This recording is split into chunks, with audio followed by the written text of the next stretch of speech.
ผู้ประมาทย่อมเข้าถึงทางตันของชีวิตเราทุกคนอาจเคยได้ยินว่าชีวิตไม่มีคำว่าทางตันหรือชีวิตไม่มีทางตันหรอกถ้าเราดิ้นรนเราขวนขวายเราต่อสู้ยังไงชีวิตก็ไม่มีทางตันแต่ชีวิตจะไม่มีทางตันได้มันไม่ใช่แค่ดิ้นรนขวนขวายอย่างเดียวมันจะต้องประกอบไปด้วยความชอบธรรมความถูกต้องด้วย ดิ้นรนในทางที่ชอบธรรมด้วยขวนขวายในทางที่ถูกต้องในทางที่มันเป็นสัมมาไม่ว่าจะเป็นสัมมาทิฏฐิสัมมาสังกัปปะสัมมาวาจาสัมมากัมมันตะสัมมาอาชีวะสัมมาวายามะสัมมาสติสัมมาสมาธิต้องให้มันอยู่ในมรรคอริยมรรค8ไม่ใช่ให้มันเป็นมิจฉานะถ้ามันเป็นมิจฉาเนี่ยสักวันมันก็ย่อมถึงทางตันฉะนั้นคนที่ประมาทเนี่ยชีวิตก็จะถึงทางตันนะถ้ายังประมาทอยู่ร่ำไปมันต้องมีวันใดวันหนึ่งที่มันหมดหนทางที่จะไปอะคนที่ประมาทคนที่เว่นเน่อคนที่ยังมีอวิชชายังหลงไม่ว่าจะเป็นหลงในความคิดความเห็นที่มันผิดการพูดที่ยังใช้วจีทุจริตยังทำการงานทุจริตยังทำอาชีพทุจริตยังมีความตั้งมั่นในทางทุจริตยังมีความเพียรในทางทุจริตเนี่ยคนเหล่านี้ไปอบายแน่นอนไปทุกขติก็คือไปในทางที่ไม่ดีแน่นอนอยู่ใน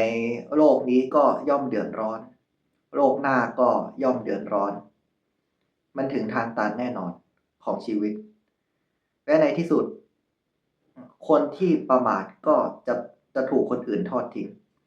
โดยเฉพาะคนที่มีปัญญาคนที่ไม่ประมาท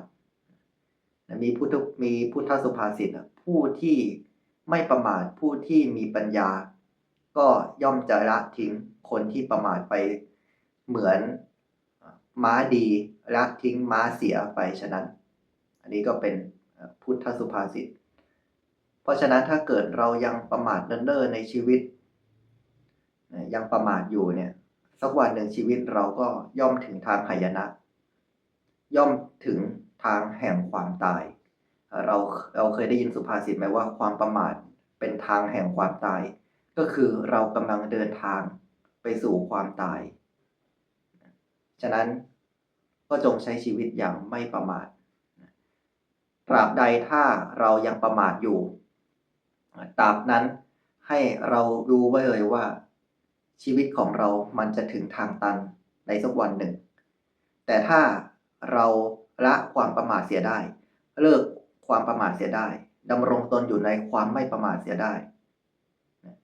มีเถรภาษิตขององคุลิมานได้กล่าวเอาไว้ว่าเมื่อก่อนประมาทแต่ภายหลังไม่ประมาทผู้นั้นย่อมชื่อว่าเป็นผู้ยังโลกให้สว่าง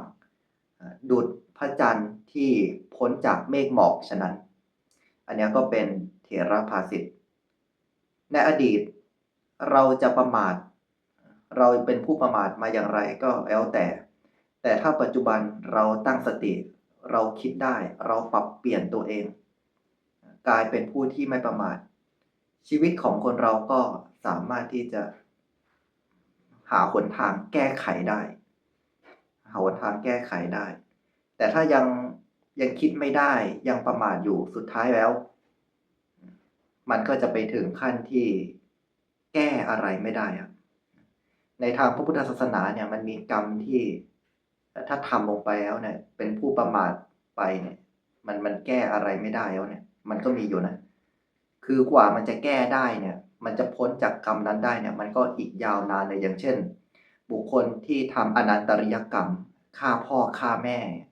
ฆ่าพระอรหันต์อย่างเงี้ยคือถ้าทำไปแล้วเนี่ยชาตินี้มันแก้อะไรไม่ได้อะจะต้องไปตกนรกอีกยาวนานจนโลกนี้แตกสลายไปกี่รอบอย่างคนที่เป็นมิจฉาทิฏฐิขั้นรุนแรงที่มีความเห็นว่าบาปบุญไม่มีทานไม่มีการให้ ผลของการให้ทานไม่มีคุณของบิดามารดาไม่มีอย่างเงี้ยถ้าใครเป็นมิจฉาทิฏฐิดิ่งไปอย่างเงี้ยก็คือตายไปก็ไปอบายสถานเดียวคือกรรมบางอย่างมันแก้ไขอะไรไม่ได้ถ้าเกิดเราทำพังพลาดไปเพราะฉะนั้นถ้าเกิดคนที่ยังประมาทอยู่ยังเป็นมิจฉาทิฏฐิอยู่ยังยังเป็นมิจฉาสังกัปปะยังคิดร้ายยังคอยเบียดเบียนยังโลภที่จะเอาของเขายังมีความเห็นผิดยังมีวจีทุจริตยังมีการงานที่ไม่ชอบยังมีอาชีพที่ทุจริตยังมีความเพียรที่ไม่ชอบยังมีความเพียรที่จะทำบาปมีความเพียรที่จะไม่เว้นบาปเนี่ยมีความเพียรที่จะสร้างสิ่งไม่ดีต่างๆเนี่ยอันนี้ก็เตรียมตัวรับกรรมรับชะตากรรมในทางที่มันไม่ดีอย่างแน่นอนฉะนั้นสิ่งที่เราเคยทำผิดพลาดไปในอดีตก็ให้ตั้งตัวใหม่ณปัจจุบันนี้ทำให้ดีพระพุทธเจ้าตรัสสอนว่าอดีตมันผิดพลาดไปแล้วก็ปล่อยให้เป็นเรื่องของอดีตปัจจุบันเราทำให้ดีปัจจุบันเราก็ละเว้นเสียสิ่งที่มันไม่ดีสิ่งที่มันผิดพลาดไปที่เคยทำไปก็อย่าไปทำแล้วก็ทำปัจจุบันทำความดีทำกุศลแล้วก็ทำจิตใจให้มันสะอาดผ่องใสด้วยความสงบสงบใจผ่องใสด้วยปัญญาผ่องใสด้วยความคิดความเห็นในทางที่ถูกต้องแน่นอนว่าชีวิตของคนเราถ้าทำได้อย่างนี้ยังไงก็ทางข้างหน้าสว่างแน่นอน